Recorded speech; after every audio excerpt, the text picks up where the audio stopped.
All right. Well, thank you, John, for the invitation, and everyone. I was here last year, and it's really lovely here. It makes you want to come here.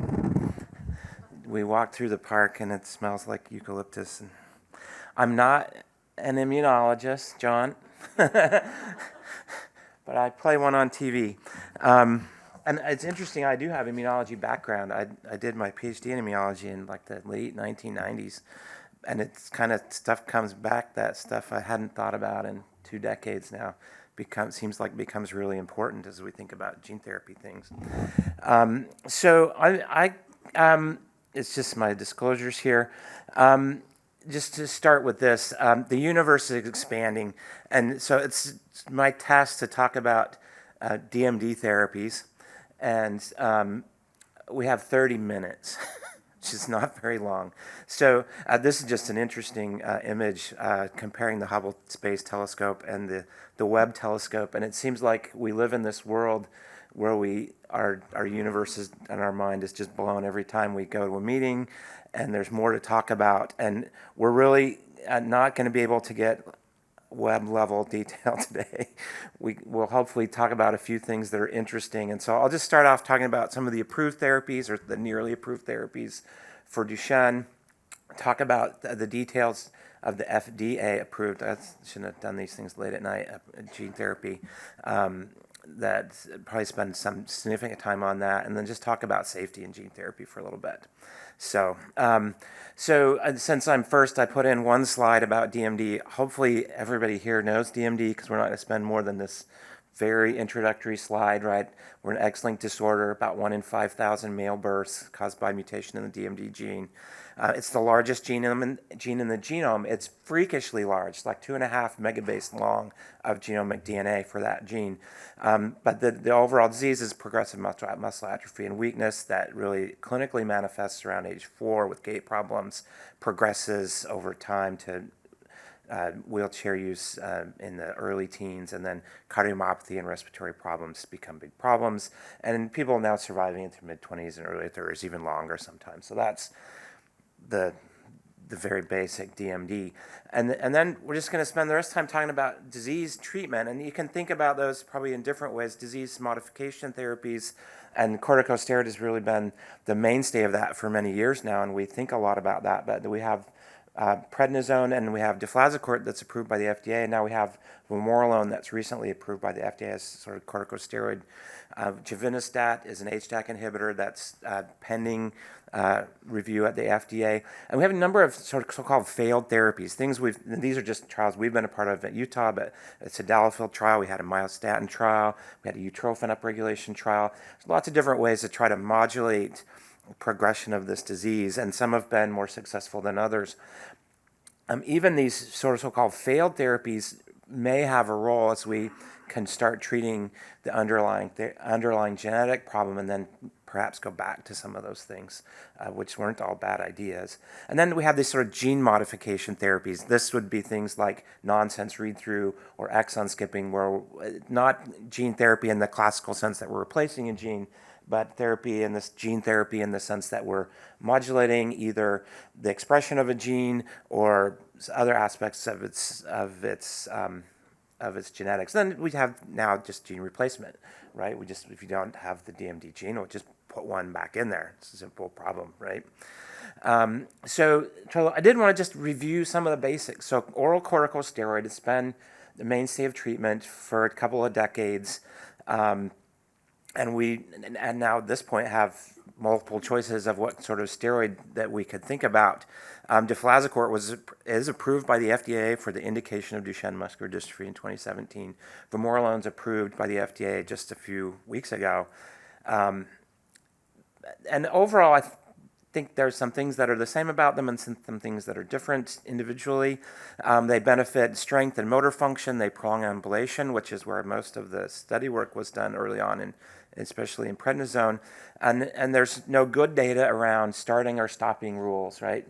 At what age do you start a corticosteroid that could have long-term side effects? Do you start in a child, at an infancy, or do you wait? And kind of people have in the past waited until people plateau in their motor development, and now I think there's a mood to move earlier and earlier. And then when do you stop? And I've seen patients who have so many severe side effects, and at some point you have to stop that, like, because it's just not giving you the benefit anymore. But we don't have good data around those things because it's just not easy to study. And then this sort of obvious weight gain, behavior problems, osteopenia, short stature, all the effects of long-term steroids, and there's different ways to try to mitigate that. So I did just put up a couple very brief reviews of very large complex studies that we don't have time to really give the details on, but I think these are studies you need to know about. So the 4DMD study is really, I think, the best study on steroid that we have. It's a randomized placebo, it's not like placebo, this is a controlled trial. So a third of the patients on daily prednisone, a third on daily deflazacort, and a third on this 10 days on, 10 days off intermittent schedule, which no one really here in the US that I know of uses. It's more common in Europe, and that's how it got on the study. But it's blinded, and it's a 3-year study, so we really get a detailed look at every aspect of corticosteroid use in these boys. And the primary outcome was time to rise from the floor, and I'm just going to show you that data. I'm not going to show you the rest of it. I think they all kind of fit the same thing. This is from the paper, and you see the reference there, so you can go and just pull the paper to see it. But basically, daily prednisone and daily deflazacort were identical in their efficacy. And this is showing you the time to rise data. Everything else kind of fit the same, the typical motor function things that we check, right? And so you can see in the blue and the orange there is the daily treatments, prednisone and deflazacort. And then that intermittent schedule really didn't have the same efficacy. I know there's data to suggest a weekend dosing may have possibly equivalent efficacy, but we don't have that sort of really large, well-designed clinical trial over this amount of time. There's really, this is just some of the other data for 10 meter and North Star and some of the others. And there are some differences, I think, between deflazacort and prednisone when you look at height trajectories and you look at weight. So really important paper, really important in informing our understanding of how to use steroid. When do you use something like deflazacort, which costs thousands of dollars a year, versus something like prednisone, which costs you a few dollars, right, a month. And then I just put one slide in about vamorolone. I think we're going to cover this in more detail in one of the talks tomorrow. But I did want to at least talk about it as what is vamorolone, get this in people's heads. It's a so-called dissociative corticosteroid, which means it just targets a more limited set of pathways than what prednisone or deflazacort are hitting. And particularly, vamorolone does not touch bone pathways. Pathways important in bone. And I'm not going to talk about any of those data because we're going to hear it later. I think it's really important and it's less effect on bone. It was approved by the FDA just a few weeks ago in October for patients age 2 and over with Duchenne muscular dystrophy. And the data are sort of published in different spaces. I don't think we really have the phase 3 data as deeply published as some of the older data, but this is just chart on efficacy, and we'll talk about the bone stuff later because I think it's more important. But in essence, it has similar efficacy to deflazacort or prednisone, is kind of my take-home message from that. And this is just 2 different dose groups in blue and orange here compared to placebo. And the cost for this, we don't know yet. Like, it's just not out there yet. I think Catalyst will tell us in a few weeks or something, and we'll see kind of because cost is going to be important for our patients, right? If it costs $1 billion a year, we're not going to be able to use it, even though it might work better. If it costs a few dollars a month, we'll all use it, and it'll probably be somewhere in the middle. Givinostat, I think I just put one slide on Givinostat because it's close to potentially an approval. And this is a drug I know less about because we're not involved with any of the trials with it, but it's in essence an anti-inflammatory drug. It's an HDAC inhibitor that has pro-inflammatory properties. It prevents fibrosis. This was submitted to FDA last summer and was supposed to have a review with a complete response by this month sometime. And just last couple days ago, they pushed it back into March. So we're going to have to wait till March to get a review on it. These are the data I could find, and they're just come out of a press release, so they're not like published or peer-reviewed. They did looks like a nice study, 179 people randomized 2-to-1 for treatment to placebo, and showed, I think, efficacy sort of on the par with the steroids, right? So they slower decline in the 4-stair climb, similar improvements on other common outcome measures that we use, and as well as some imaging outcomes. So I think this is going to be a part of our world in the coming months, and we'll kind of see how that plays out. So there's a lot. And then one thing I think, it's over the last few years, therapies are just a moving target, right? Like we could have this discussion every year and we could spend hours talking about the details. And we're just going to keep having new things.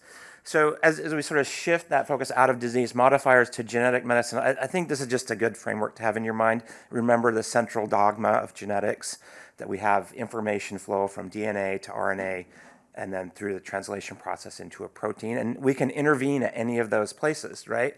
So genetic therapies, we can interrupt transcription. That's sort of exon skipping idea, splicing modification like nusinersen for SMA, or we can interrupt translation, so like nonsense read-through drug we'll talk just a little bit about. So there's all these options, and then just your gene replacement is more of a like just DNA-based therapy. So just a few words about nonsense read-through. This is just comes from this interesting observation back in the early 2000s that gentamicin disrupts ribosome during translation in a way that can allow you to skip past a nonsense mutation in the translation process. You just sort of ignore it. You put an amino acid in and you keep going. Based on that data, people looked for other molecules that could do the same thing. One can't just treat people with gentamicin due to side effects. I identified this molecule, PTC124, now called Atolorin, and it was just identified through large drug screens, and that targets early stop mutations in DMD. That's about 15% of the patients. That drug received a provisional approval in Europe in 2014, so it's really the first drug approved for SMA around the world, and there's a number of other approvals. But it's really struggled with FDA here in the United States, so there's been multiple submissions and a whole process we don't have time to get into. Interesting sort of evolution over the last year. So NICE, which is, I forget what the acronym stands for, it's the group in the UK that thinks about what a drug costs and its value and will they pay for it in their national health system. And back in January, they sort of endorsed using this drug, that they would pay for it. So that was a big deal for the makers of Atolorin.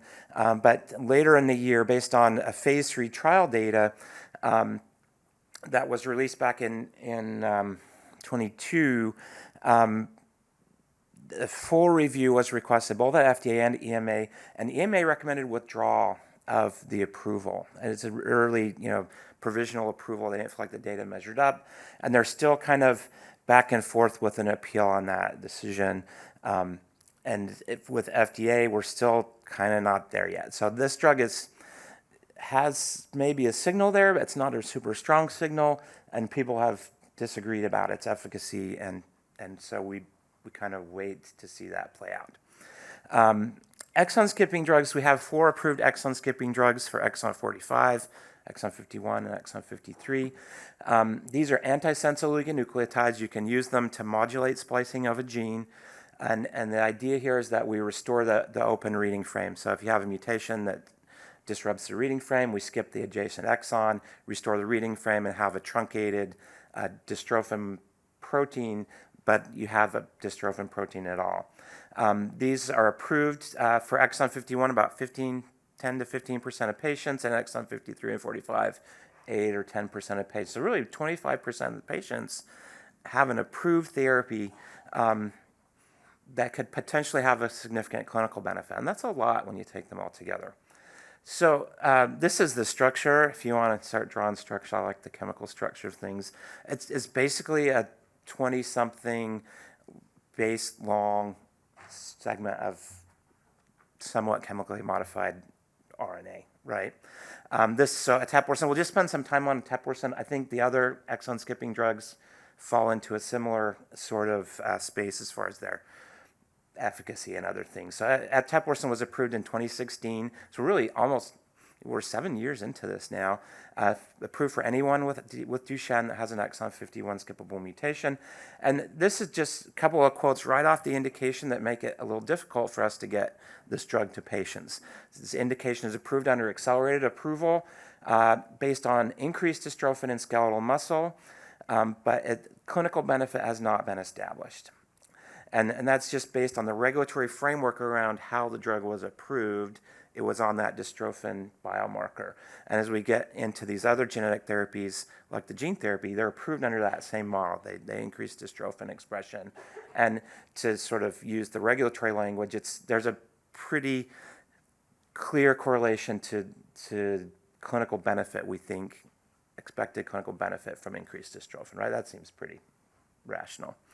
So it's a weekly infusion. You can do it at home. There's really no safety side effects. This is the data that was used to get through the FDA to get to that provisional approval. It was approved on 12 patients, so a high-dose group, a low-dose group, and a placebo group. And that placebo group kind of split into the high and low dose after a period of time. And this is the data that I think, and we could spend a whole hour on like what this approval process is like, because it's really fascinating, very human sort of exercise and how to get a drug approved. And you look at the expression, it's 1% more than no dystrophin, right? And that's good.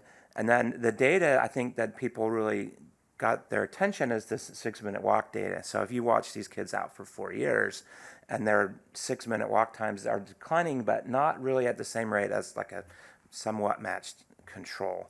There was a lot of discussion at FDA around whether this study was well designed enough to answer the questions, but when you looked at these data and you see these patients and they're all still walking, like it must be doing something. But the data's terrible. Sorry, I interrupted. Like it's not that great of a study, right? And yet we have to balance, and this is a thing, and we have to think about in rare disease. We can't do a large multi-center clinical trial with 10,000 people and answer all the questions we want. And sometimes we got 5 people, and that's what we got. And so we have to take the data that we have and think about how do we really project that into clinical practice. So this is a really good example of how that goes. There is, and this is a part of the mandated regulatory pathway for these drugs. If you get a provisional approval, you have to do a study, and this is the better study, right? So this is now over 100 patients, 79 patients treated, but not with a placebo control. And you can see here the 6-minute walk data. This is the data from the Promovi study, and then from the older study in the dashed line, and then the sort of matched control group there. We see that same signal, right? Their 6-minute walk is better. And there's newer data out to suggest a benefit and a slowing of progression in pulmonary. We don't have time to get into all that, but I think the other exon skippers are probably in the same vein, right? We're kind of somewhere near. So we've got these drugs. They're all kind of getting to this space where we're hopefully seeing these phase 3 trials come, and we can get this better information out of those bigger trials now. So from gene therapy, so let's talk gene therapy for a little bit in like 5 minutes.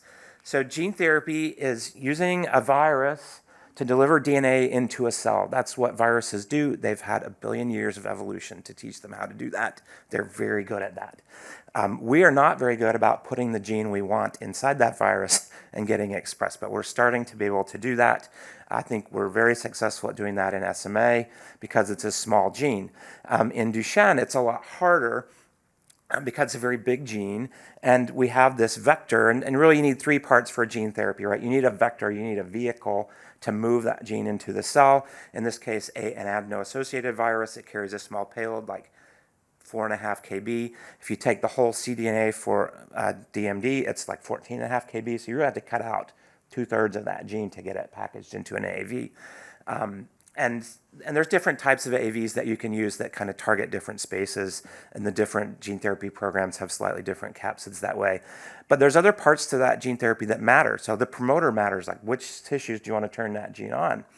the transgene itself matters. Like, how do you optimize the sequence to make its expression? It's not like a natural gene that has introns and exons that are and regulatory sequences that are controlling its natural expression. We have to engineer all of those parts. So, and we said this already. So AAV, very small virus, full-length DMD. These are some of the constructs that were sort of identified out of milder Becker muscular dystrophy patients. And this was sort of the key insight that you could miss a lot of parts of the DMD gene and still have a mild disease. And so the idea was that, well, let's package that into a small virus, a small version of the DMD gene. So we have these now micro and mini dystrophins.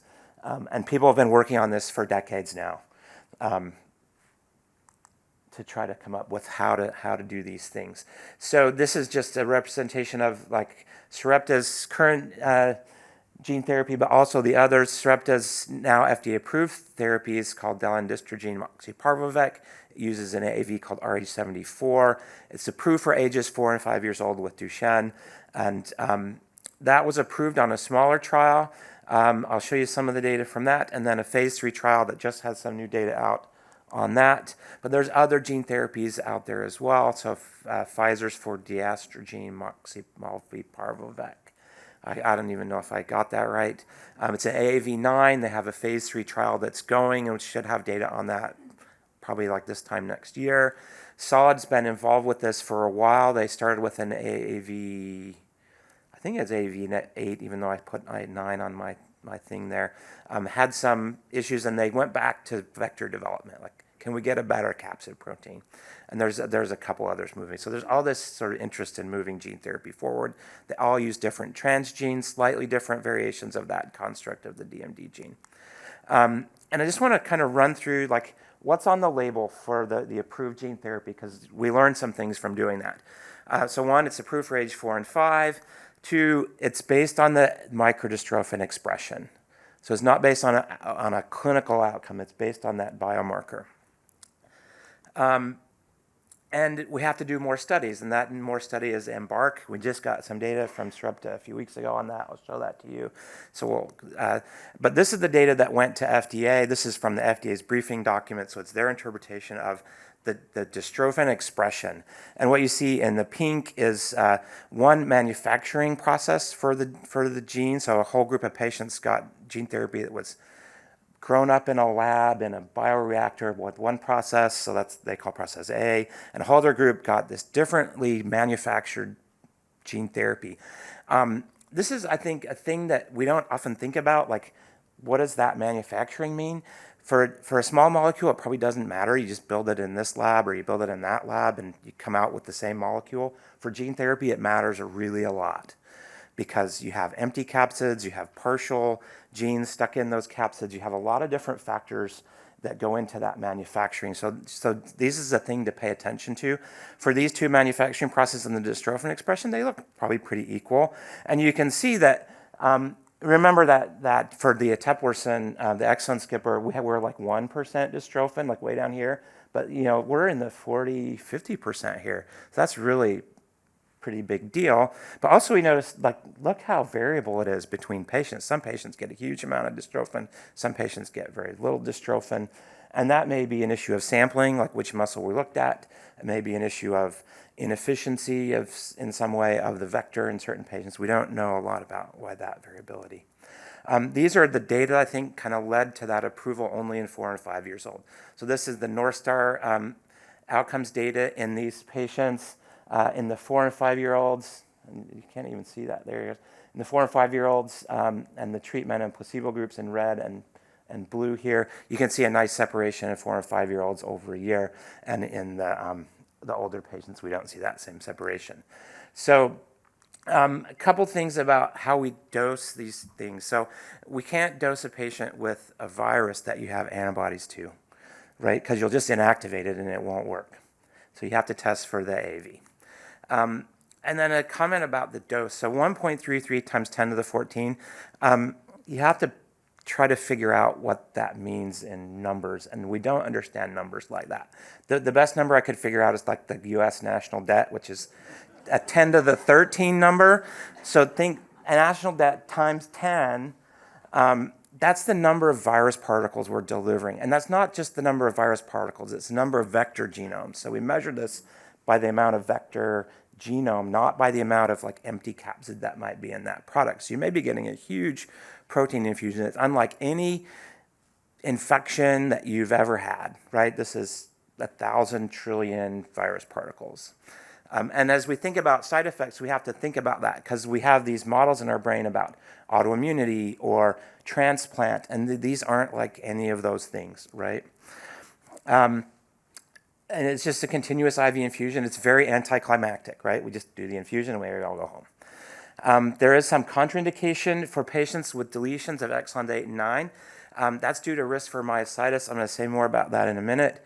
And then these other warnings, so acute serious liver injury, immune-mediated myositis, myocarditis. There's some really important safety issues around gene therapy that we have to think about. It's not just a thing that you can do, like some of that eteplirsen just really doesn't have side effects, right? It just doesn't. But gene therapy is safe, and I think I try to think of it like chemotherapy. It's safe in the right patient at the right time. With the right monitoring, we can do this, but there's things we have to pay attention to. We'll cover some of that a little bit. So these are the data from the phase 3 trial that was just released. This is from investor relations slides that I pulled from Sarepta's website. And I just put a couple of slides. There's more slides there. You can see the details. So basically, it's a study in 4 to 7-year-olds in 60 plus patients on placebo versus treatment. Primary endpoint was the change in North Star over a year. And then there's some dystrophin data and other things that we actually don't have yet. So if you look at this, the data is actually very similar to what I found in their phase 2 trials. So this is the combined data. In purple is the treatment group, and in yellow is the placebo group. We do see a change, but it's not statistically significant over a year. And if you break that out by 4 and 5-year-olds versus 6 and 7-year-olds, all of that signal's coming from the younger patients. The younger patients show pretty decent improvement in their North Star scores. The older patients, you just can't distinguish them at all from the treatment group. And then these are the sort of secondary measures: time to walk, 10-meter walk, a couple other things, and really you meet statistical significance when you look at any of these other parameters. So now we're left again with sort of this problem of how do we interpret these data when the primary outcome, and if we're very rigid about a clinical trial, at that point when that primary outcome doesn't meet statistical significance, we don't actually look at any of the other stuff. But now we look at the other stuff and we see, wow, that's pretty robust signal from those data. So we have to now again go back in our brain and think, okay, how do we take the totality of that data and think about how's this drug working in our patients, and how do we take those numbers that seem to have a clinical benefit in these measures? And that may not be a function of the drug, right? That may be a function of the measure, the tool itself. Is the tool, the North Star tool, really adequate to describe the changes that we're seeing, or are these other tools better? Or is any of these tools very good to describe the effect that we're looking for? So it's complicated. So I want to spend the last little bit here on safety. I don't know how we're doing on time because I can't quite see that thing, but we're kind of done, so I got to go fast. So AAVs, there's risk, right? And we talked about that a little bit. We mitigate that risk by treating with prednisone. So we take the most blunt instrument we have, but we know it works, and we just throw prednisone on top of the problem of this virus, of which we gave you 1,000 trillion virus particles, is going to cause an immune response. There's probably other ways to do that. People are doing some really nice research on that. But these do come on kind of a predictable timeline and way. So just covering week 1 potential problems. Nausea and vomiting is common. Everybody has it. It's like that day 3 to 5 timeline. And it's not a big deal. Right? If you get dehydrated, we give you IV fluids. But myocarditis, that can be a big deal. So mild troponin elevations are common really from every AAV. We see this in SMA, we see this in Duchenne, but rapidly progressing cardiac failure is possible. And that can happen in the first week. And we've seen that happen. There's 2 different cases. We have some question and answer time. I have a slide on it that I took out because we just don't have time to really do that discussion justice. But you have to know what's possible, right? Mild troponin elevation or dead at 6 days later. And that's not great. Thrombotic microangiopathy is other really significant medical complication that can happen in the first week. This is largely due to complement activation, and clinically what we see is hemolysis, thrombocytopenia, and we get changes in renal function as a part of that. And these are signals that we probably see every time we do gene therapy, right? We see a little dip in platelets, we see a little bit of hemolysis. We don't always see this full-blown negative outcome, but we see hints of it probably every time we do gene therapy. This is responsive to treatment with eculizumab, a complement inhibitor. So despite that very serious potential complication, we have a potential treatment for it. Acute liver injury is another really important issue. This is not that rare, and you can be at risk for liver failure. There's been deaths, I know, in SMA from liver failure. In the DMD studies, and we don't know the EMBARK data in particular, in the FDA briefing document on the approved FDA therapy, 37% of cases have evidence of liver toxicity. That's a third, that's a lot. 5% of those cases were in the hospital, had to be put in the hospital to treat that, right? I think in most every case that's treatable, but as we look at, like in the example of the X-linked myotubular myopathy, there's 4 deaths on that trial for a very good gene therapy, but really has gone kind of latent in its development because of the risk for liver problems. So there's just a lot to learn. Lastly, immune-mediated myositis, I just want to spend 1 minute on, because it crosses over all the different gene therapy studies that have been going on. So this is a nice little paper that was published a few months ago by Carson and a group that was kind of pulled together from the different sponsors to study this together. So they described 5 patients, all 7 to 9 years old, and with different AAVs, different platforms, different doses, but all had a very similar response in that time frame, like 3 to 6 weeks post-gene transfer.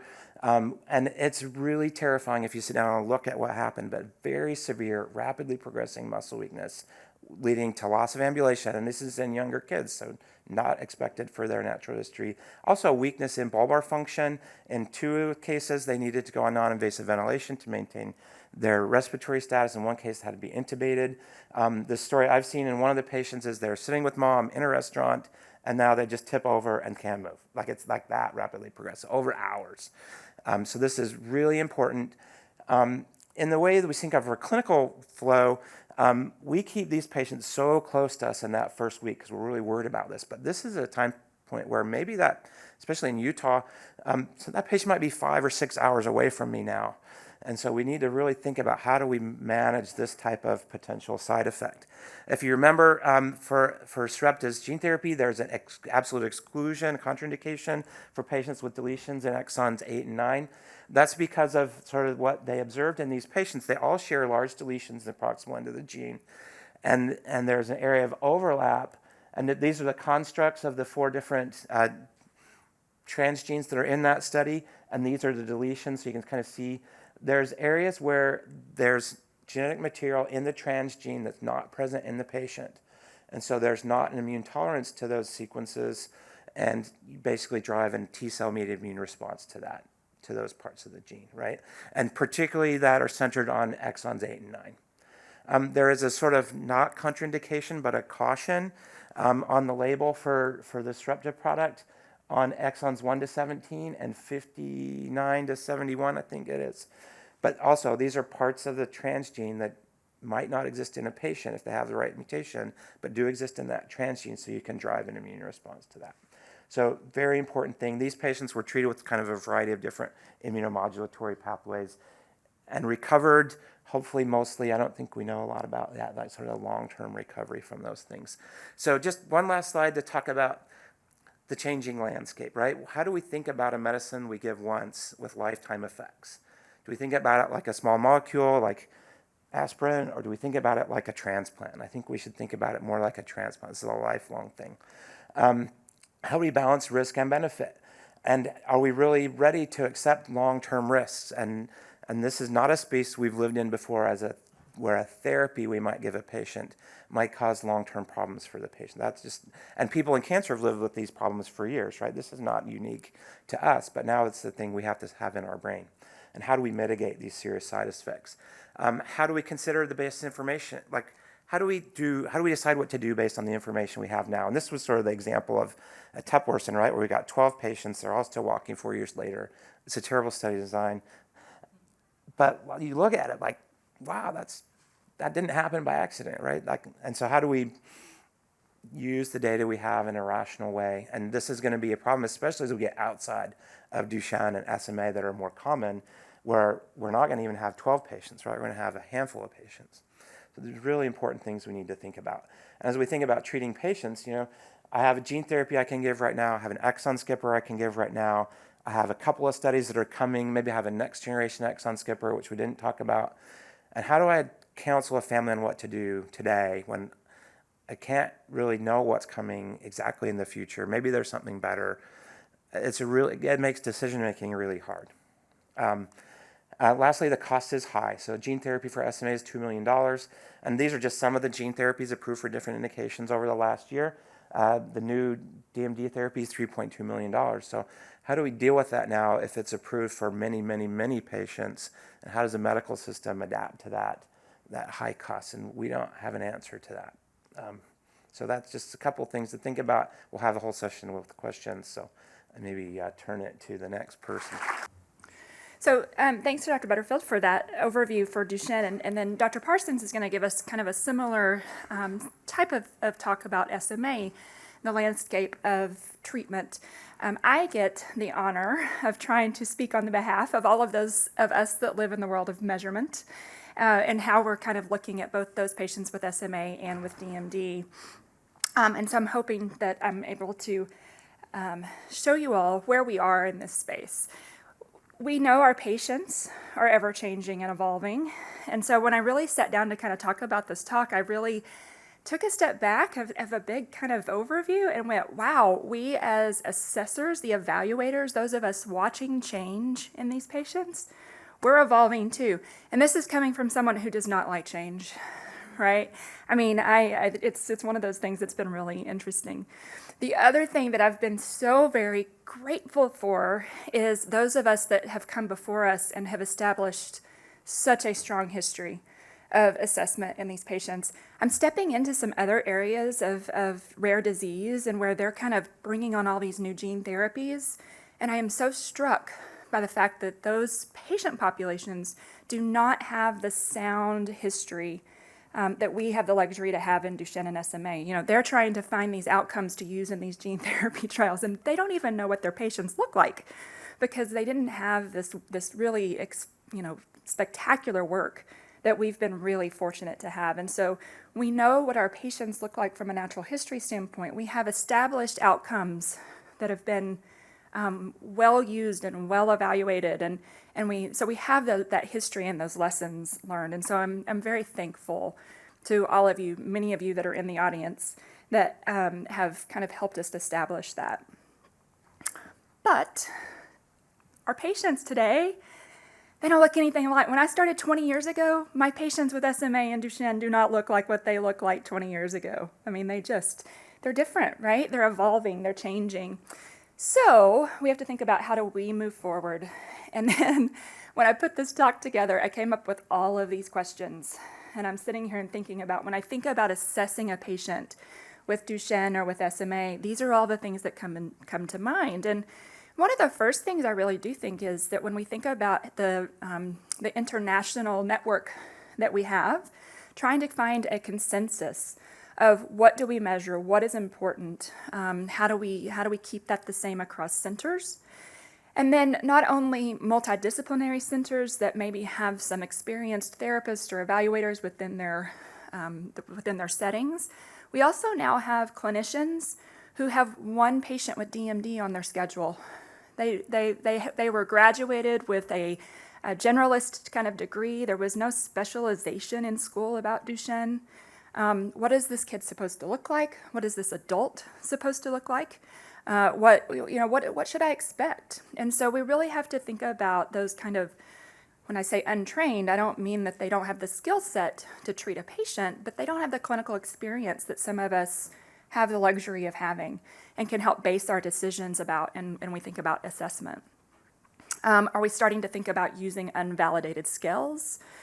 And then, man, did COVID ever make us start thinking about remote assessments. I think there was this whole thing about, well, we did it out of necessity during that time when we couldn't see patients. But now we're bringing in the idea of, is it more efficient? Is it easier? Is it valid? So those were questions that came to mind. Do we need to develop new skills? It's a long process, but it may be necessary. And then I also, I don't have a lot in this talk about this, but I didn't want it to go unsaid in the fact that the importance of measurement for longitudinal changes, not in just gross motor and fine motor function, but also of cognitive changes, cognitive and bulbar considerations, I think are something that we need to keep on the kind of the back of our minds as well, and probably bring it forward a little bit. And then, unfortunately, I think that we are constrained a bit in some of our decision making from payer requirements. And so we have to bring that into consideration when we're thinking about assessments as well for commercial use of the disease-modifying therapies. So, who wants to answer all of those questions in 20 minutes? I'm only going to get to a few of them, but what do we answer? What do we ask first? And I think the big question that I really felt was worth discussion is, do our disease-specific scales meet our needs? I think that's where we all kind of start the discussion and kind of think about, we have our traditional measures. In our SMA population, we have our CHOP and 10 for our infantile measure. That's great. It was developed for really, really weak babies. And now we have newborn screen babies that are treated pre-symptomatically or clinically silent or prodromal, however you want to categorize them. And I'm kind of faced with this decision of, do I want to keep a CHOP and 10 for baseline from a natural history perspective, or do I need to do something that I have the hope that this baby is going to meet milestones, and so I want to use something in which I can follow them over time in order to kind of compare to typically developing babies. Same thing as far as then there's this gap of, my newborn screen baby comes in, I see them at 10 days of age, I do the CHOP. They don't ceiling out because I wouldn't expect them to. They're not at a 4-month-old type of developmental age, right? But then when they come back at their 4-month visit, now they've ceilinged out, or their 6-month visit, they've ceilinged out. And I can't use my Hammersmith or my revised upper limb because technically it's really not validated until they're about 24 months of age. So there's this gap of what am I supposed to use. And then again, in Duchenne, I think we have got Dr. Butterfield talked about all of the outcomes that we use. They're great outcomes, but then we have this potential for newborn screen in Duchenne coming forward. What do we do with those potential babies, and how do we follow those kids as well? And just questions there about those younger kind of functional measures for our earlier babies, ages before 3 to 4 years. It kind of snowballed when I was thinking about further questions, and then I started to think about, are we even measuring the things that we need to measure? Are we talking about the same things? And so the first thing I thought about when I kind of went on the rabbit trail of pre-symptomatic is, are we even defining them operationally the same? And have we gotten to a consensus there? And I think we're on a roadmap there, but I think that may be another discussion that really we need to discuss. Pre-symptomatic versus clinically silent, those kinds of terms, and what's important to measure when we're talking about those types of patients. And then deciding on what we use, I think that, do we need to think through from a going forward standpoint, what's important in understanding the scales and whether or not they're clinically meaningful, using norm referenced or criterion referenced type scales, and or do we do that plus keep our disease-specific scales for comparison to natural history? Because unfortunately, we do have kids that don't respond as well as we feel like we would want them to. So it is really nice to be able to compare them to natural history, to SMA, or to Duchenne. And if I haven't done those disease-specific scales, then I'm lost out on that. But then it's about marrying kind of the burden to the caregiver. I can bring a patient into my clinic, and I can do the CHOP and 10 and the Bailey and whatever else. I can do 4 or 5 different scales, but it's time consuming. It's challenging for myself from a time management standpoint. it's burdensome to the family. And those are all of the things that you have to try to balance. So what do we use? I think, first of all, again, which outcomes would we want to use? Then we also have to think about kind of training and standardization. And I thought about that more in respect of even when I think about the far-reaching kind of aspects of standardization for our registries that are happening. We have multiple registries from a lot of different sponsors that are collecting data, and it's great to have that data. But then when I think about, well, who's taking that measure? No offense to the neurologist in the room, but if you're measuring the CHOP INTEND or the North Star, I don't know that you've had the training that I would really want you to have had to know that if you and I measured it together, we'd get the same answer. And so I think when I think about who's doing that data collection, understanding and having an idea of a plan even as we move forward for those kind of training kind of considerations. So I am so very fortunate that I get to work with a group of clinicians and specialists and experts in the PT and the OT field that are driven and so very smart. And so Kristen Crochelle out of Northwestern, along with Sally Denaway Young and with Beth Mazik out of Boston, have kind of championed a group of experts in which they're looking at motor function consensus for infants or babies that were positive for newborn screen and SMA.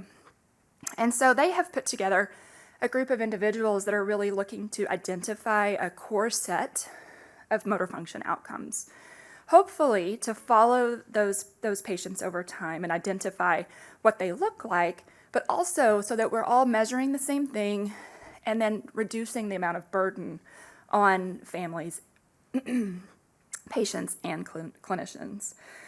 Ultimately, the goal will be that we'll be able to establish a set of recommendations for core outcomes, as well as a set of recommended and exploratory outcomes that you could use from baseline up to 5 years of age. So Kristen shared some slides with me just to kind of give us an idea of where we are with that process. This is the list of all of the different centers that are currently involved in the process. This is just a kind of a list of the project aims, which I've already briefly discussed about what the deliverables will be. But doing this through a Delphi consensus is really how it's being done. So these are the steps that have been completed. It's been through 2 rounds of the Delphi process in order to determine ratings and identification of the different scales. Currently ongoing is a ranking procedure that's happening. And then I actually just got the email to go through the next step for the Delphi as well. So that is also underway. So it's definitely in its steps. And this is wonderful, right? It's great that we're going through the process. I think the hard part for us as clinicians is what do we do today while we're waiting on the answer? I think that's where we all are just like, how do I move forward? But I'm very thankful for those of you that are driving this. And so I wanted you all to be aware that the process is in place, and hopefully we'll have some answers, even if I don't have them today. I mentioned in the set of questions kind of the concept of remote assessments, and this is a paper by Meredith James. She published in 2021, and this really was kind of in response to COVID about using remote assessments. And so her group put together an algorithm really to looking at what outcomes that we currently have are useful for remote assessments. And they came up with a nice list that I think could be potential options. I really wanted, when I read her paper, it was striking to me that, we talk about how it'll be less time consuming and less burdensome on the families. They won't have to come into clinic.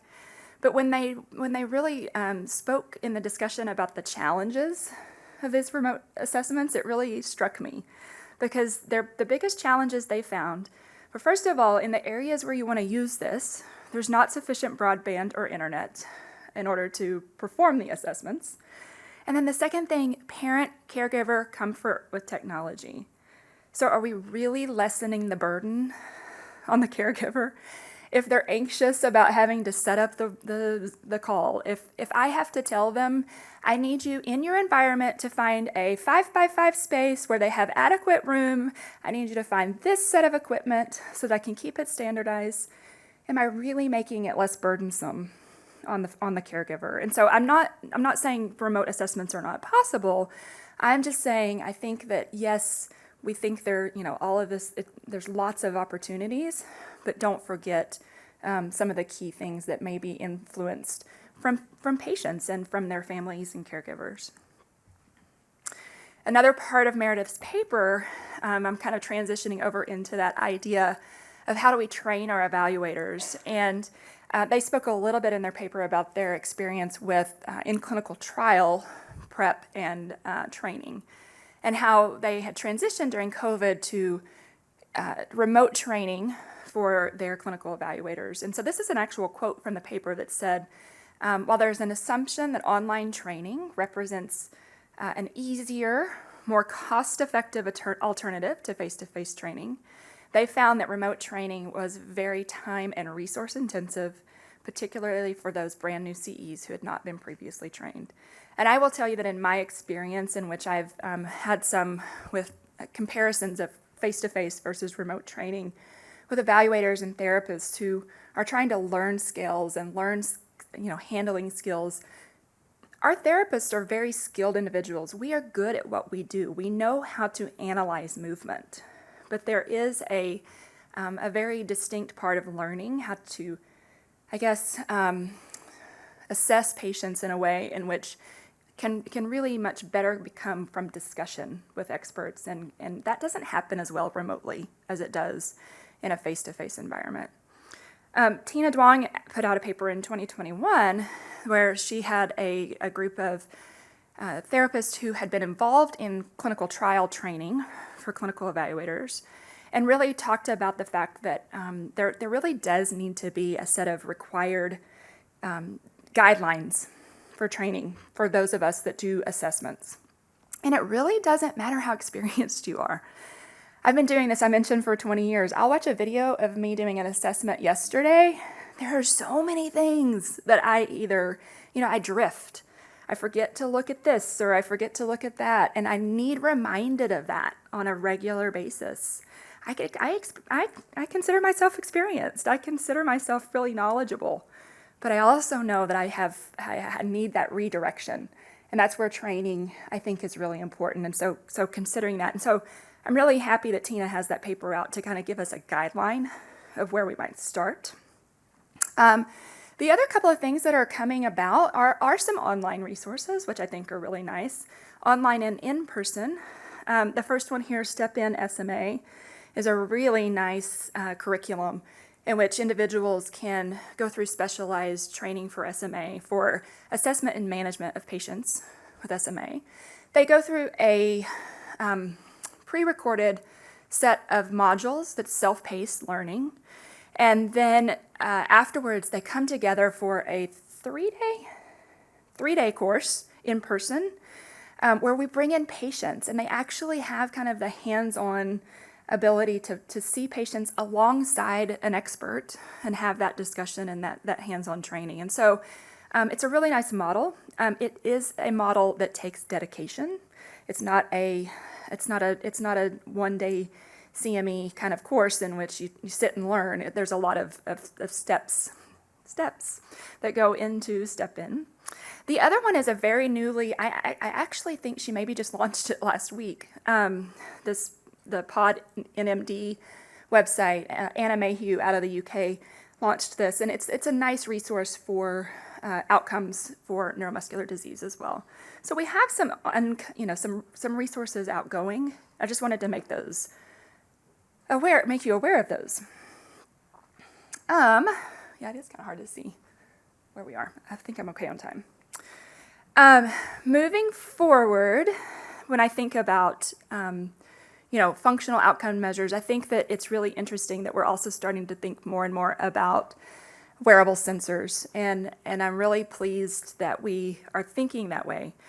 My friend Melissa McIntyre, who is not here today, I was hoping I would get to see her, but she was kind enough to give me some information on a project she's currently working on. And this is kind of a set of the concepts of why wearable sensors is something that we should probably really consider. And I think it's a really good list when we think about how it can add complementary information to our assessments of our standard motor function assessments. It gives us an opportunity to increase our observation window. We can collect data in a natural setting. I think you all as clinicians can probably agree when you bring a kid into your clinic, they don't always perform to their best capabilities for all of the different reasons where, whether it's the doctor effect or the limited space, whatever it is. And then also, it's nice to have some data that's really not dependent on the actual development of motor skills. While yes, we measure that, it just gives us additional kind of information. So this is a slide Melissa put together for me to kind of give you guys an understanding of where her project is. And her project is to take sensors. She's using a previously validated algorithm to look at wearable sensors. The babies wear the sensors on both legs for 48 hours, collecting visits over a year. She has both infants with SMA and then also healthy controls. And I think one thing that's interesting is to kind of think through here is that the data processing and kind of analysis she's doing in collaboration with Dr. Beth Smith out of Children's Hospital in Los Angeles. They've looked at some movement variables. They've looked at movement quantity and the kinematics of movement. There's a little bit of muddiness, and so I think what they're learning is that the algorithm just needs to be, tuned a little bit to make it better for SMA. And so I think there's some really important data here that we'll be able to use in order to look at measures of motor performance in infants with SMA. It's been used in other populations outside of neuromuscular disease as well. And she also gave me this slide, which I thought was something that's interesting when you think about back to that comment of the kind of the concept and the definition of what is pre-symptomatic. And the fact that they really have used this more in our functional outcomes and those kinds of things have really been tested mainly in symptomatic babies with SMA. I think we're learning that it's harder to differentiate those kind of clinically silent or technically pre-symptomatic types of infants, but there's still signals there that show us that they are not truly, truly pre-symptomatic. And I find it interesting, this will take me back a bit, my dissertation when I did my PhD was on motion capture as well. They were not wearables. We used colored tape and used a Connect system to quantify movement in babies. And I was testing really, really symptomatic babies. These were our babies that were untreated babies. And it was funny when I was writing my dissertation in 2016, in the middle of writing, that's when Spinraza was approved. And I said, wow, we don't need this. Right? I mean, I was like, think of it, I hate to say this, don't repeat this. I think it was 8 years of PhD work. It was down the tubes, right? But really it wasn't, because I think there's still application. No, we don't need to know that longitudinally weak babies are just gaining little bits of movement, but how can we use it clinically to help us with predictors even, and understanding kind of the future of our treatments, which I think is really exciting. The last thing I want to talk about is I mentioned the potential of maybe bringing about validating new measures. Again, the Stanford team is awesome in the sense that they're championing a potential of a new measure called the A10, which is a wheelchair-based assessment. Tina's done a lot of really nice work on this and looking at some of the initial rash analysis of some of the items, taking items from some of our previously validated scales to establish a new scale that we can use in those older, weaker patients that are being treated, but really, we don't have great scales to measure their longitudinal change over time. And so it's exciting that the data collection is continuing, but continuing to look at analysis here. And then as I was kind of just looking through, again, new scales, we have so many different things that are coming through the pipeline as far as there's additional sensor-based measures that are being done. Again, here, Tina and her group at Stanford are looking at the assisted 6-minute cycle for SMA, for non-sitters, or for sitters and non-sitters, non-ambulatory patients.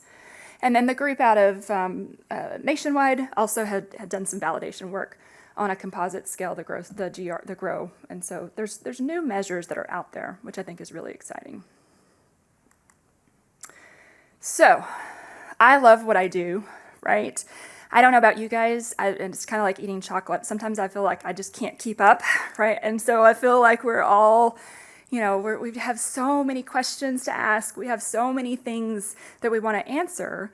Speed it up is what I kind of think about. But then when I really stepped back and thought, gosh, we have so much to do, I also want to congratulate our community because I think that we have started to evolve. We really have done things. We're doing good things. It's just, again, it's back to that today. We all want it answered today, and we've just got a little bit more work to do. So did I give you more questions than answers today? Probably. But I hope I gave you some information that at least things are coming along the pipeline to be aware of and understand that we're getting there, and hopefully we'll have answers soon. I think the biggest things that I felt when I came out of this talk were I hope that as a community we figure out consensus on outcomes and use of outcomes, whether or not those need validated or not.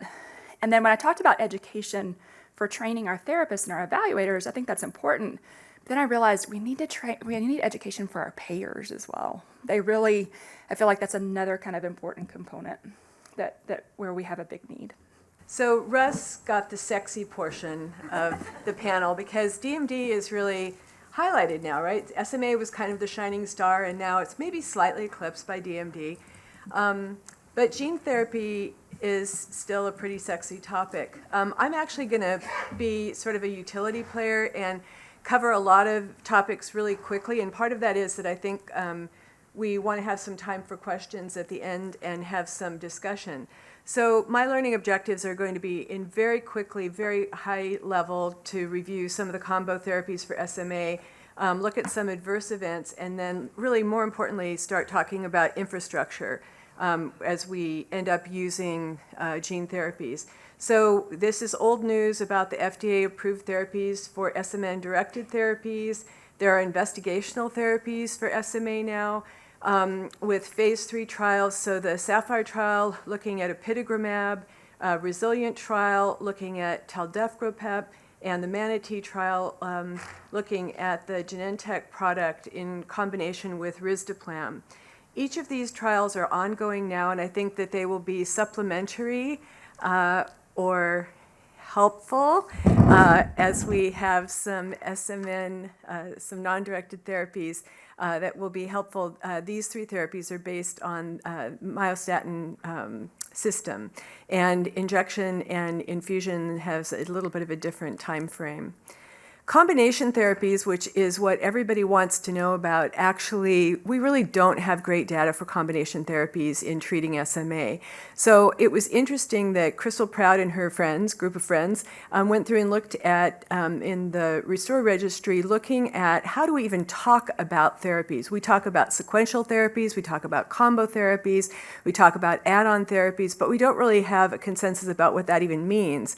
So they actually went through and looked at patients in Restore to try to sort them out and say, can we come to some idea about how we should categorize these therapies and speak about these as a community so that we even understand what we're talking about. So are we talking about a bridge? Are we talking about a true add-on? Are we talking about a stepwise therapy? And the algorithm they did was to look at over 400 patients and to go through and look at in this registry, how were patients actually treated, and then can we name and say this is an add-on therapy, or this therapy was only used for a bridge, and then patients went on to gene transfer therapies.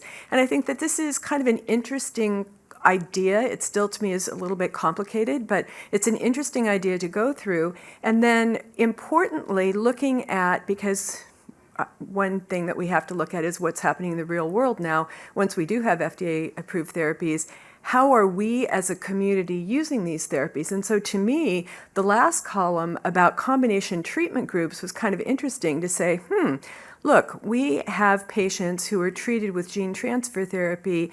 A large number actually switched to onisemnogene. Lots of patients were bridged. That became kind of a common thing to do, is if you can't get authorization approval for gene transfer, patients have elevated antibodies. If you're bridging, how many patients in this group were actually bridged? And so to me, this is instructive to say, this is a snapshot of, at least since December of 2022, with 400 patients, what have we as a community done for treatment, whether it is rational or not? And it's not rational. We don't have data. There are basically 2 trials right now looking at true combination therapies. Himalaya is just starting through Genentech, and they're going to be looking at patients who are either plateauing or looking at adding risdiplam to onisemnogene. And so this is one trial that's going to be, to me, very important to say, first of all, is it safe? And secondly, does it make a pin of difference? And then the response study, which has been ongoing, looking at trying to rescue patients who did not do particularly well on onisemnogene. And yes, it is true, there are patients that do not do particularly well on onisemnogene. Can we help them to do better? But RESPOND wasn't really designed to be a great efficacy trial. And it's been a little messy. It's had some criticisms in terms of patients that ended up being enrolled. But to me, it's a very important way to look at a controlled group and population to say, what information can we glean from these true combinations? And so otherwise, frankly, the bottom line is we don't really have great data. So there's not much to say about it. Do we have much data on switching therapy? No. We don't really have that data either. So there's this little trial that was done with De Silva looking and saying, okay, we have patients who mostly were on nusinersen. They were then switched to onisemnogene. What were their outcomes? And they did well. So 95% of them had improved bulbar or respiratory function. 76% gained 1 motor milestone. So that's nice. But again, it's not a lot of data. It's really hard in the real world to have clean evidence that comes up. When we do clinical trials, we have a very homogeneous group of patients that we follow for an extended period of time. The patients are getting amazing medical care because they're coming in all the time for surveillance. So it's not a realistic group of patients that we actually can assess outcomes from. Then a drug is commercially available, and then all hell breaks loose, right? Where we're saying, okay, we think we know what to expect, but really, we have to wait and see what happens. And that really is the scary part, I think, of using some of the novel therapy. And that leads us into adverse events, which is what keeps us as neurologists and probably other providers up at night, to say, as we are starting a new therapy in a group of patients who are not homogeneous, who are not receiving the same amount of basic medical care, what are we going to expect? If we know what to expect, we can plan for it. The problem is we don't always know what to expect. I'm very old, and so I go back to my classic example as a neurologist of felbamate. Felbamate was an amazing, it still is, anti-epileptic drug. And it was tested, we did clinical trials, it was wonderful. The drug's released, had some few challenges, but really good anti-epilepsy medicine. I think it took 380,000 doses given internationally before we had 6 deaths from aplastic anemia, and it was held from the market. And so we look at that to say, all right, what happens when we release these therapies in a group of rare disorders? And we don't need to just talk about DMD and SMA. This is going to happen for all gene transfer therapies in smaller populations. As Russ said, maybe we have 6 patients, It's smaller populations. How do we know what to expect? How do we know what to look for so that we can be aware to try to keep our patients safe? This is not going to be totally evidence-based, but this is my nice quote from my nice MSL, David, for nusinersen. So nusinersen has been around for a while, and I will just tell you the bottom line is it's super safe. I mean, those of us who use it, we kind of go, okay, yeah, it's no big deal. So it's safety, there's lots of data for follow-up, there have been lots of patients that have been treated, they're young baby patients, they're old people patients that have been treated, and all in all, patients do really well with nusinersen. On the label, there is the issue of renal toxicity, and so most of us who treat patients look at urine proteins and go, who cares? I mean, I don't think that really there's been anything that's been tremendously actionable. One of my big beefs with nusinersen is having to do safety labs that we don't honestly pay attention to, and I wish that was removed from the label. There's a paper that came out from Poland, which I thought was nice, looking at over 1,000 injections. And really the big issue that all of us see is post-LP syndrome. So that's really what we have to deal with. So a little bit of nausea, vomiting, back pain, and that's what we see. It's easier, it's challenging to deliver, but we have found ways to deliver it, and actually if we end up having our IR partners, our radiology partners help us, the side effect profile is less if we do CT-guided injections. Risdiplam, again, Risdiplam, safe drug. We will look at just a little bit about this, but rash was held to be an issue. We don't see that too much. The real issue with Risdiplam is the GI symptoms. And so I'm sure many of you have had patients who have either had to go off for a little while, start back, or have continued to have a little bit of issues with GI. But the majority of the GI issues, as you can see, really happen within the first 6 months. So if we are able to continue the patients on or modify their therapies, typically the GI symptoms will resolve and we don't really have to take patients off of the drug. And then, by systems in the trials, we look and we go, oh, look at the biggest deal is really looking at nasopharyngitis and pneumonias. These are clinical trials with patients with SMA. So, of course, those things are things that we see in patients with SMA. But if we really think in the real world about what's the big issue, the issue is just GI. So Risdiplam's great and safe. Then onasemnogene. All right, we have got to learn lessons from this drug. And I think that for all gene transfer therapies, and Jordan will talk a little bit more about this in terms of the immune issues that we have to think about, if we have a predictable timeline to tell us this is when you need to think about these disorders and when you need to really pay attention to these patients, it's so helpful for us. So with onasemnogene, now we have experience. I think there are maybe 3,400 patients that have been treated internationally so far. So what have we learned? So same thing, you give them this massive load of viral particles and they get fever, vomiting, diarrhea. That's usually within the first couple days.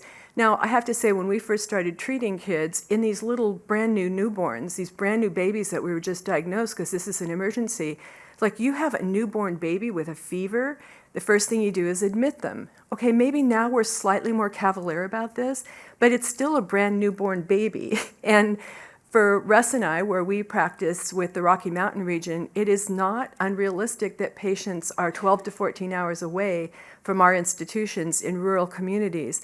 So when we treat patients with these gene transfer products, and the same with DMD, those patients have got to be with us and live with us and stay with us. And so you think about that burden on the family as well, but we have to make sure, as we pay attention to these adverse events, that we are helping our patients to be safe. Because if we're delivering these drugs, we have to make certain that we provide the care and the support that the patients need.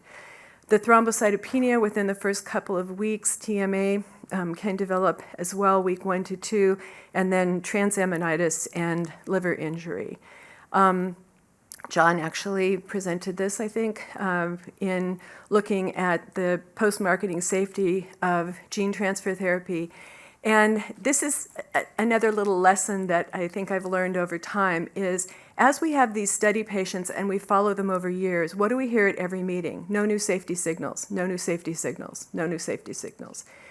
That might be true, but when you're in the real world, there are patients who've died from TMA. There are patients who have died from sepsis. I mean, the study patients are different than the patients that we treat in our global community. And we really have to pay attention to listening and sharing all that information and data so that we know really truly what to expect. So what do we do in terms of mitigation of these risks of issues, including the dorsal root ganglia inflammation, some mitigation help here is suggested. What are some other issues that have come up over time that are not the sort of new safety signals that we think about? Well, there was a paper that came out saying, is there a concern about toxic gain of function? We are giving a gene transfer therapy that we can't turn off. Is it safe over time? Is there a possibility that we're going to harm a patient because we don't know if too much SMN protein actually over time is a safe thing? Is that the right thing to do? You can't stop it once you've given it. Necrotizing enterocolitis. Okay, I have to admit that I saw this paper, 2 patients from Michigan. I thought, oh, same center, neck. I mean, come on. We haven't heard about that, right? Nobody's heard about that. Until we had a patient a couple months ago who developed neck as well, post-gene transfer therapy. So now I believe it. But this is an example to me of we don't always report these little issues or things that we think are not expected to the pharma companies, so they don't really know about this. And then, do we have a method to report this to each other in real time? And we don't. I don't think we're very good about this. But this is the kind of information that we have to share, because when we had our patient with neck, it's like, well, wait a minute. There were a couple patients that were reported. Maybe that's a thing. Is it a thing or is it not a thing? And I don't know. But the only way we're going to know about these issues with any of the gene transfer therapies for any of the disorders that we present is by sharing this information. So in CCBD patients, I mean, they have weekly phone calls with investigators globally to share this information. We don't have a method to do that, and I think that's a deficit for us.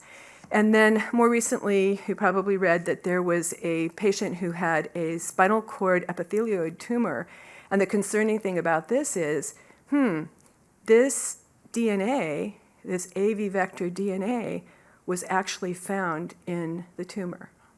Okay, that's slightly scary, right? Because we're advertising and bragging that this is just an episomal thing, you know, it doesn't integrate into the DNA. Did we make a mistake? Or is that possible? Is that something that we need to think about? So again, I think that these are issues that you constantly have to be on your toes. And so that leads me to infrastructure. And I'm just going to give you an example from one institution, which is our institution, of something that I ended up sort of creating to try to look at how we manage or think about or try to keep a safe system for our patients. And part of that was that I had the indistinct honor of having the first patient go into liver failure with gene transfer therapy, which was really scary as I'm sitting with the transplant team saying, are we going to transplant his liver or not? He has SMA. And the majority of the team saying, well, SMA is a horrible disorder. Of course we wouldn't transplant him because what chance do they have anyway? It's a lethal disease. That was a number of years ago. Okay, things have changed, but with each of these new disorders, these neuromuscular disorders that we're treating, these are some of the circumstances that will come up that we just have to think about and be prepared for. So for gene therapy preparation, we developed a complex drug program, which I'll just tell you a little bit more in a minute. We immediately engaged hospital administration. So the hospital administrators have got to be involved in these gene transfer therapies. They're high cost, they're high risk, and the hospital, particularly pediatric hospitals, take the financial risk and the financial hit, right? Because in almost all of these disorders, when you treat kids earlier, they do better. So the adult hospitals don't have as much of a hit as the pediatric hospitals do. There's the whole controversy about buy and bill versus specialty pharmacy. We are a buy and bill institution, so the risk, the financial risk hits our hospital. And then our neuromuscular clinic team, which is amazing, and it's a multidisciplinary team. It is interesting just hearing John talk about the multidisciplinary care. So because we live in the Rocky Mountain region and we cover 7 different states, for instance, there's no child neurologist in the state of Wyoming. There are only, I think, 2 in Montana. We have had a multidisciplinary concept at Children's, and our clinic started in 1989. So this is nothing novel, because when a patient drives from Montana to be seen, they don't want to be driving back and forth 10 to 15 hours. They want to come and see all the specialists at once.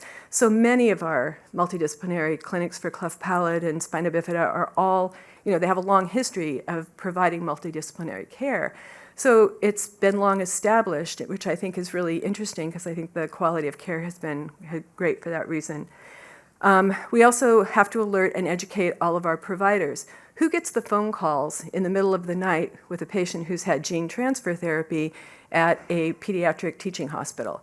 The residents, the ER. And if they don't know anything about gene transfer therapy or things to expect, they're not prepared for how do we try to help, what do we think about with this group of patients.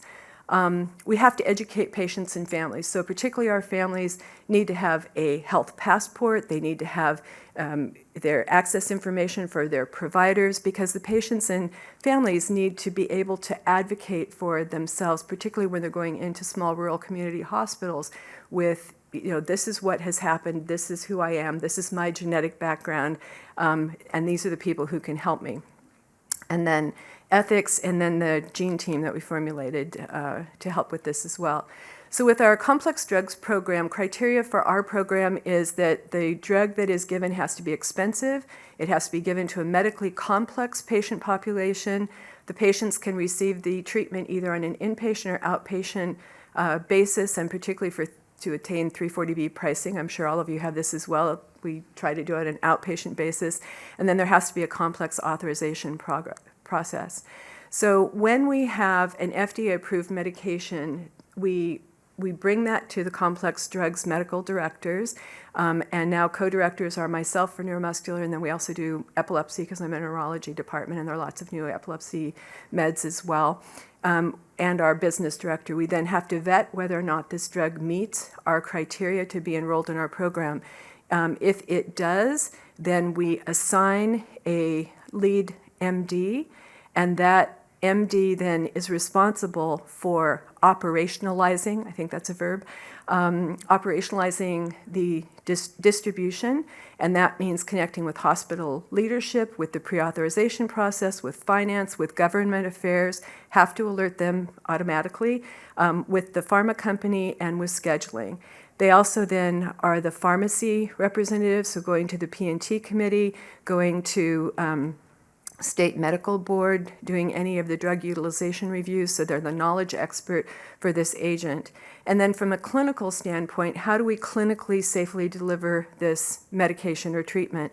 So there's leadership education, we create pathways, protocols, memos of understanding, charting, do EPIC builds for electronic medical records. So the MD lead, or the knowledge expert for that drug, is responsible for all of that. And our team then who helps to roll out this delivery. It's much easier when we're involved in a clinical trial because we have more experience with, this agent and some of the things we need to think about. But this is a process that we use for drugs, even for instance for epilepsies like Brineura or the Dravet drugs. And then how do we manage adverse events? So if we have a knowledge leader who's assigned to the drug, that's the go-to person to try to help sort out any issues. We also have a pharmacist who is assigned, and then education for everyone. Everyone who is going to see these patients or come in contact with these patients needs to know about the gene therapy and some of the issues we need to consider. We need to communicate really well, and then monitoring patients closely. As Russ said, you can start an IV and give gene transfer therapy to anybody, and you're done. That is not the part that is very sexy. It's the after part when you lay awake at night going, is this kid gonna be okay? What do we need to worry about for this one? We have to keep our gene team, and I'll tell you about them, current so that they can consult. So you've got to have a network of experts and leaders that are your phone of friends, that when you get into trouble, I'm a neurologist, I don't know how to use eculizumab, I'll just be honest. Maybe I'll learn how, but I don't know now. So I need a phone a friend to be able to say, what do I do for this 2-week-old baby as I'm treating them?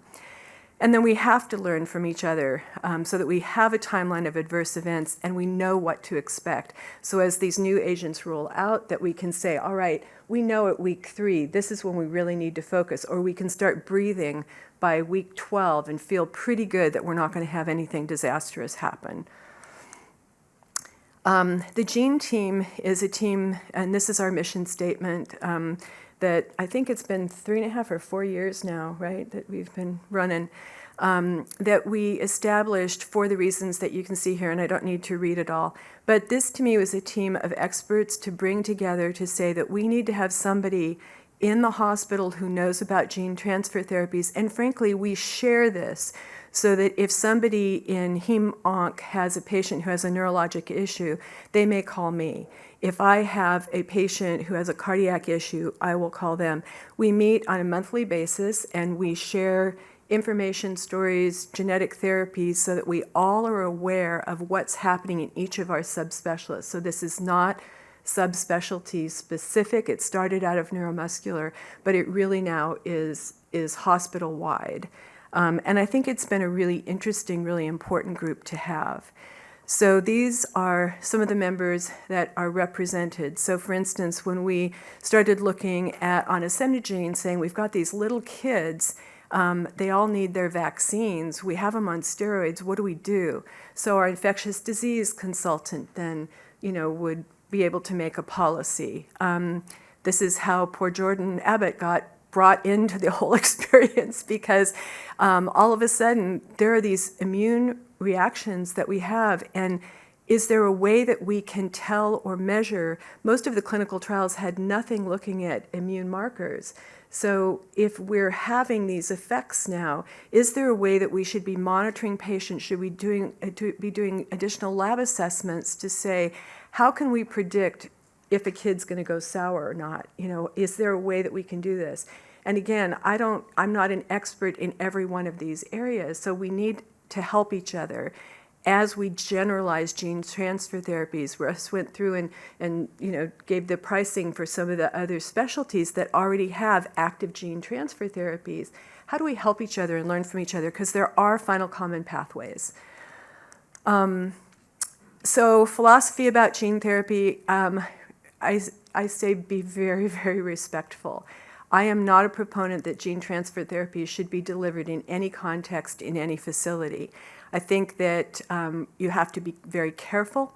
You have to have a system set up to have vigilant monitoring before you ever deliver these agents.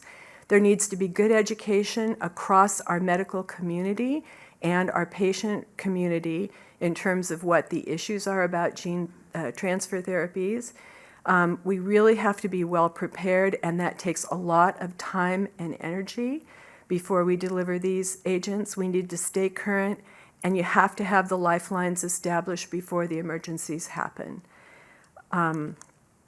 So I don't think we have great data on combination therapies to be able to formulate accurate recommendations at this time, even though clearly looking at Crystal's paper, everybody's doing it, but we don't really have rational data about that.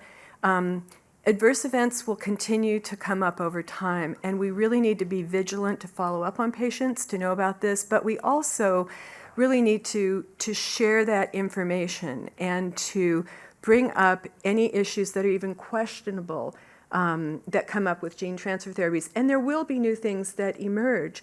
So we shouldn't be complacent. We shouldn't think that we know it all. We should be very respectful and very open to what patients are telling us about issues that they're having or what we are seeing or sharing in our community. That's the way that we're going to be on top of this.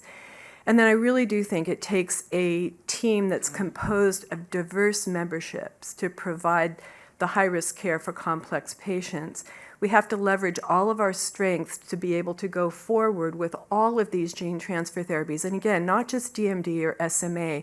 We need to learn from each other and not say that we feel smug about what we think that we can predict will happen, because I don't think we know. And I think that there will be things that come up now with the mini dystrophin that we weren't really anticipating, because we can't with such a small population of patients that we're treating that are very well controlled. And as we get into a more general population, I think we're going to see some of these issues evolve.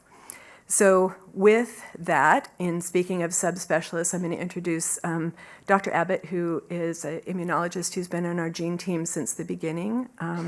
And he will give us a little primer on immunology. First, I'd like to thank the conference organizers for inviting me and for Dr. Parsons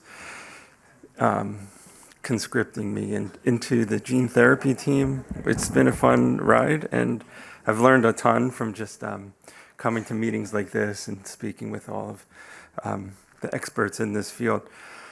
So really my main objective, considering the time constraints, is going to be to provide a framework for you guys to understand what the immune response is to the gene therapies that are being administered in the clinic now. So I'm really going to be focusing on the DMD and SMA therapies that are approved by the FDA.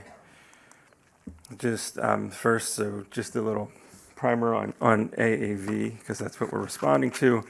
It's a very tiny virus in the parvovirus family. It's a dependovirus, which means that it requires a co-infection with another virus to produce proteins that make up the machinery that it can use to reproduce itself. It has a very simple genome. It's a single-stranded DNA, linear DNA. And you could see there's basically just a couple types of protein. The VP proteins are the capsid proteins. The rep proteins are stuff that helps prevent the cells from turning it off and maintaining latency. The main issue, which Russ had spoken about, was how to get the biggest gene in the genome into the smallest virus that we know about. And what happened is they just took out all of the middle of the protein, and it still seemed to be effective, and that's what these mini and micro dystrophins are. All right, so you have 37 trillion cells in your body, and like Russ had said, we administer about 1,000 trillion viruses. So that means that there's more than one virus for every cell in your body, which you need to do because we're starting in a vein, and we needed to get into the CNS. So that's a lot of virus that you need to administer. So with the virus, there are a number of immunoreactive components. There are the capsid proteins, which are the first things that your immune system is going to see. It's a single-stranded DNA that comes from a virus, and you have innate mechanisms to respond to that. And then there's a transgene, and then I'm not even sure what I meant by regulatory protein, so we're going to skip over that. Okay. So, all right, this is where I'll start with the framework of how you need to understand the immune response. Okay, I've split it up into a few different waves that reflect the timing of the immune response and also different aspects of how your immune system responds to viruses. So the first thing that happens is an innate response. Innate meaning that you have receptors in your immune cells and even in cells that aren't technically part of the immune system that are hardwired to detect foreign antigen epitopes or foreign structures. And so the first thing that happens is you put the virus into the blood, and there are cells in the blood, and then there are cells that make up the blood vessels, and then the blood takes the virus to the liver and then other places as well. So throughout your body, you have an innate immune response. And so some of the things that could include, I mean, even beyond that, if you had preformed antibodies or even cross-reactive antibodies, now the patients are screened for these, and if they have preformed antibodies to the AAV capsid, then they don't get the gene therapy. But you could even have cross-reactivity with antibodies that exist because of some other exposure. Those can induce complement activation, or complement activation can occur independent of the antibodies. At the cell surface, you have toll-like receptors. Your cells can, the virus can be internalized into endosomes and interact with toll-like receptors, which can initiate an immune response. You have potentially surface antibody on B cells that can respond, and then you can have complement activation on the cells, and then intracellularly, right, the capsid does go into the cell, and then it gets uncoated, and then the DNA enters into the nucleus. There are sensors that can respond to both the capsid internally and then the DNA.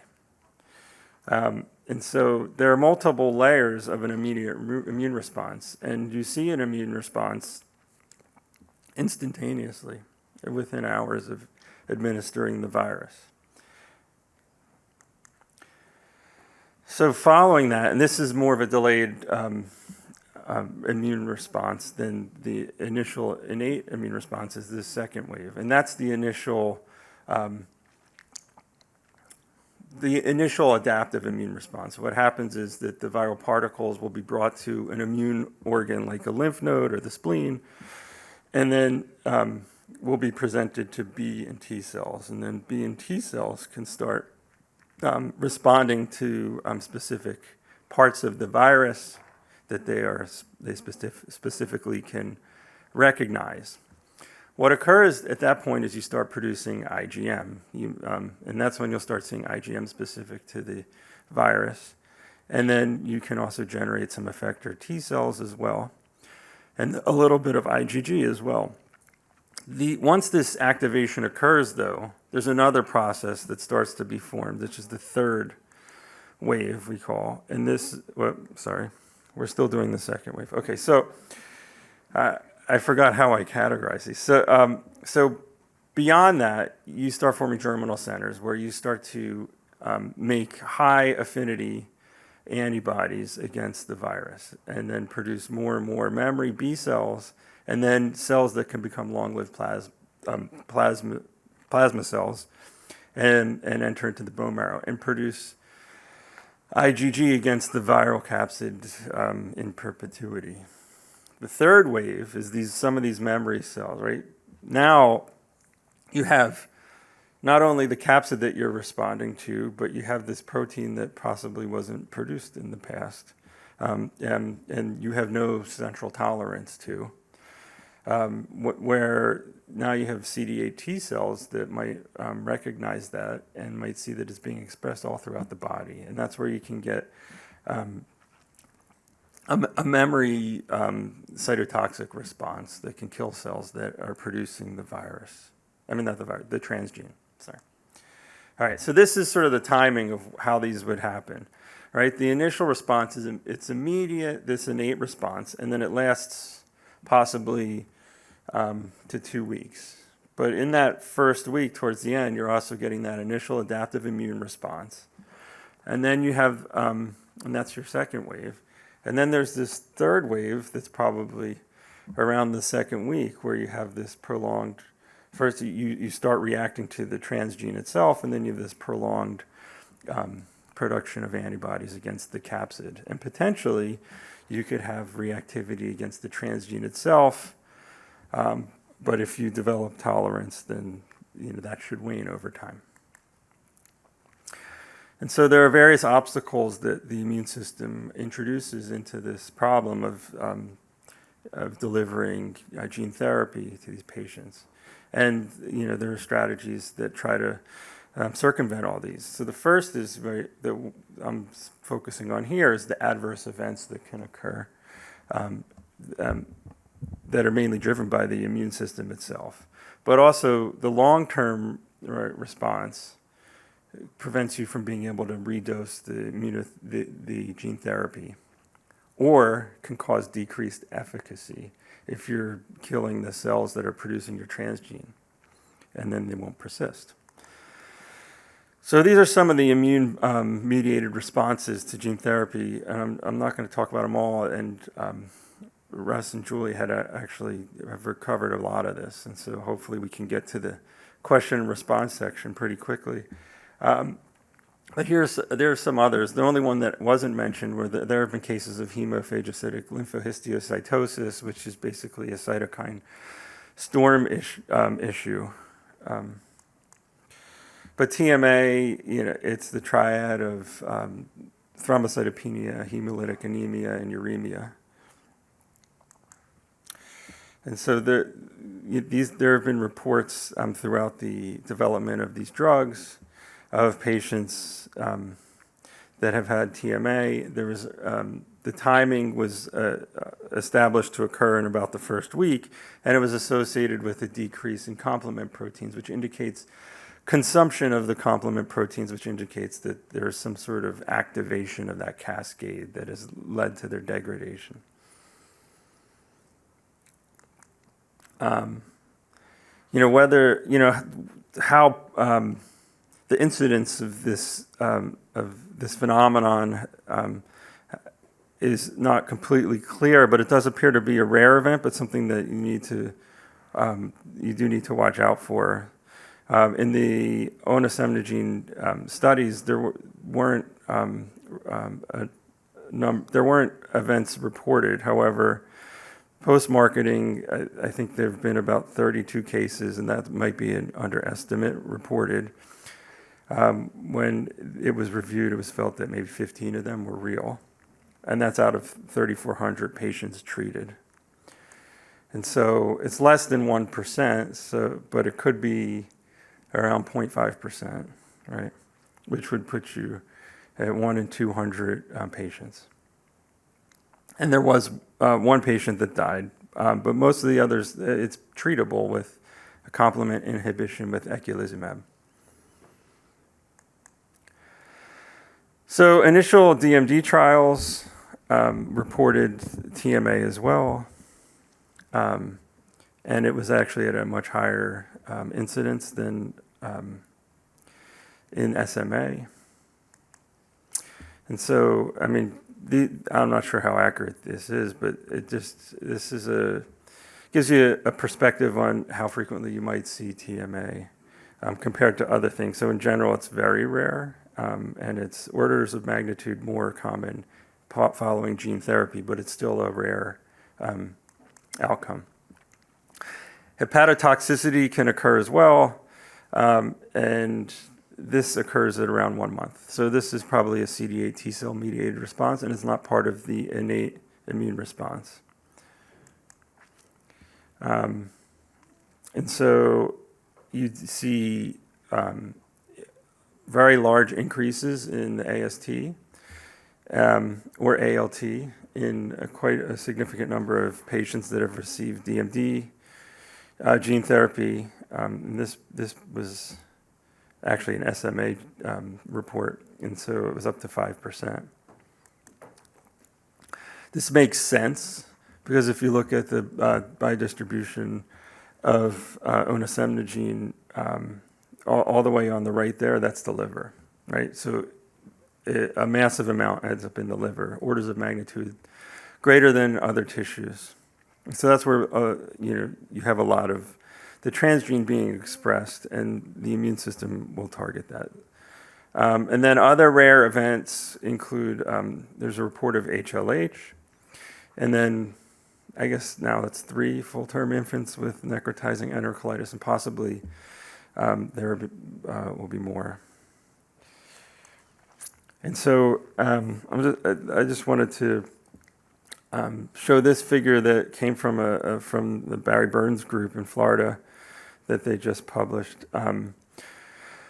which gives an idea of what the timeline of the different adverse events are and the immune response. And I think just reviewing this shows how it sort of confirms what we think of as far as the framework for how the immune responds. So there's, I don't know if you can see that. Oh, good. Okay. So there's initial dosing occurs here, and then you start to see the complement and platelets come down, right? There's an innate immune response that's occurring in this first 2 days. Now, their group believes that there's actually, that the platelets come down because IgM is starting to be produced in lymphoid organs, and that's what they said 5 about here. So, and then with the IgM is what's causing the complement activation, and that's what's causing the drop in platelets. And then by 3, you can start to see an early increase in AST and ALT. So that occurs in the first week. But what happened? And that's more of an innate response. The liver injury and the liver failure that was reported occurred much later out here. And then the peak of complement activation is typically here at day 6. And so this is the current, like what their current model is. It sort of fits with what I just described, and I think that thinking about the immune response in multiple phases, including innate phase, early adaptive, late adaptive, and then this prolonged cytotoxic potential is a helpful way of thinking about it. And so in summary, I just say that these are rare adverse events that you're going to see. They're all brought about by the immune system. And then how to deal with them, I think the specific therapies that you want to choose should be based on an understanding of the multiple waves of the immune response. And so, I think we'll see more gene therapies that are to be approved in this space, and this is a problem that is going to stay, and I think could be more prevalent and something that we're going to have to focus on in the future.